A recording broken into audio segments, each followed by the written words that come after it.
the multimillionaire founder of Invisalign and the founder and CEO of Affinity, when I was 12 or 13. He was a business associate and friend of my father's. He would take our family out to dinner when he was in town. My father owned Affinity stock and believed that he and my mother would retire very comfortably from that stock.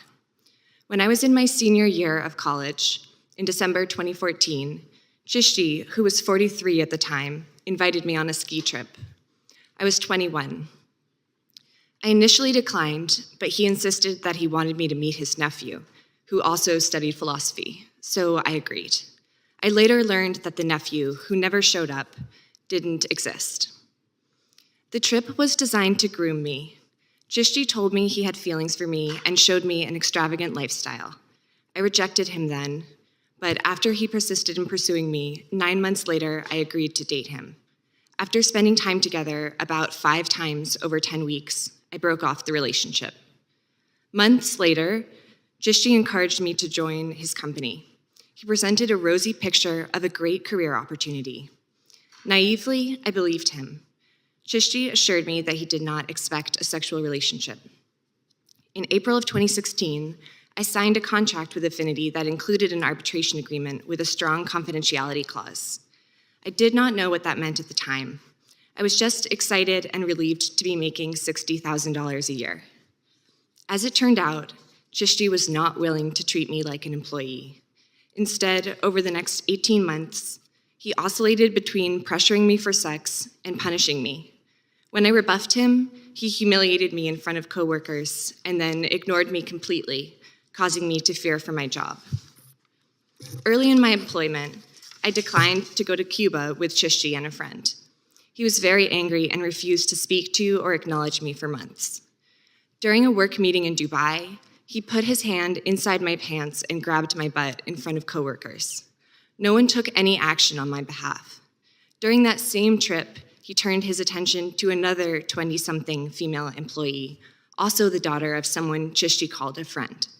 The next morning, she texted him that she felt violated, that she had asked him to stop many times, and that he knew how drunk she was. Affinity executives and Chishti arranged for her to fly home early and later paid her a secret settlement, and the company did nothing to protect other Affinity women, including me. Chishti orchestrated evening social gatherings for his employees in far-flung locations where heavy drinking was the norm. I never saw any company sexual harassment policy or training. When I asked the head of my office what I should do, he suggested that I avoid Chishti. Chishti made that impossible. As the CEO of the company, he had power over my life and career, and I was anxious not to insult him or make him mad. I explained that I didn't want to have a sexual relationship with him in as many different ways as possible. I said it in person, but I also wrote it in texts and emails. I reminded him in almost every interaction that we had. I told him that his demands were causing me extreme stress, including panic attacks, as well as forcing me to look for work elsewhere. He repeatedly got angry at me for rejecting his advances, such as when he requested to buy me expensive clothes. He called me a bitch in front of coworkers when I refused to hold his hand. In just one email in January 2017, I wrote to Chishti, "3 times you have behaved inappropriately and with my explicit non-consent."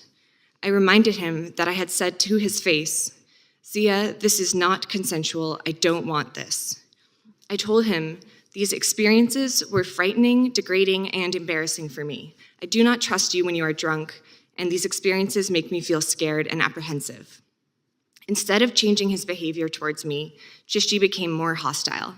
In writing, he called me petulant, accused me of playing angsty games, and he told me I needed to fix my behavior. In the weeks before performance review with Chishti of my Brazil accounts, Chishti's suggestions became more and more violent. I summoned my courage and told him that his sexual demands made me fear that I was going to lose my job and were causing me to have panic attacks. In response, he sent me 2 pornographic emails describing his rape fantasy, including strangling me while having sex.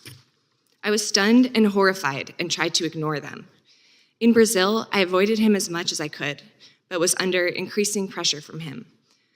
I began to worry that in addition to wanting sex, Chishti wanted to hurt me and punish me for rejecting him. After my presentation, I attended dinner with Chishti and colleagues. Later that night, I went to the hotel bathroom and texted him that I was sick and going back to my hotel. Chishti replied that he would meet me there. I said I was vomiting. He said he was on his way. I admitted that I was still at his hotel. I felt completely trapped and hopeless. I was 23 and very far from home. I didn't want to lose my job. I didn't want him to get any angrier. I did not feel that anyone would protect me, and I was too tired to argue with him anymore. I went to his room where he beat me while having sex with me. I told him he was hurting me. He said, "Good." He told me he should have had sex with me when we first met when I was 13 years old. When I left, he said, "We should do this more often." I hid in my hotel room until my flight the next day.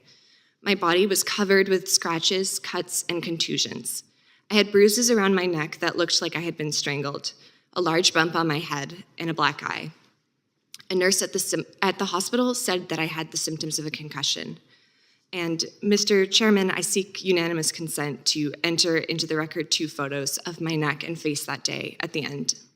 Without objection. Thank you. As soon as my lawyers contacted Affinity, Chishti initiated an arbitration against me.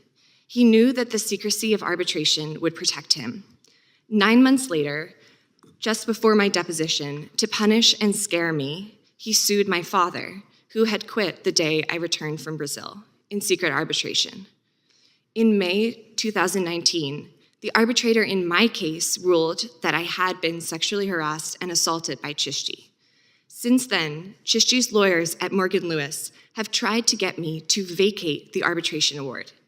In exchange for erasing the arbitration ruling, they offered to let me keep the money awarded, drop the claim against my father, and give my father $1 million.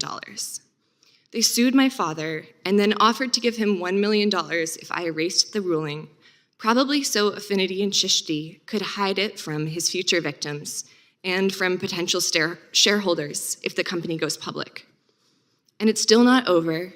My father's arbitration has been going on for 3 years, and it has already cost him tens of thousands of dollars in attorney's fees. The harassment and assault I endured were hard enough on my family, but we still managed the financial and emotional burdens of being sued by my abuser in secret arbitration. Chishti still has power over me.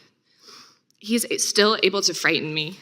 Forced arbitration is the reason Chishti is able to carry out this ongoing campaign of retaliation against me, my family, and probably other victims. Today, as I speak here, I am afraid of the consequences for my family that will arise from my speaking out. I have PTSD, I have nightmares. I used to be a very social person, and I no longer am. The person who changed my life forever continues to abuse me because forced arbitration gives him the power to do it in secret.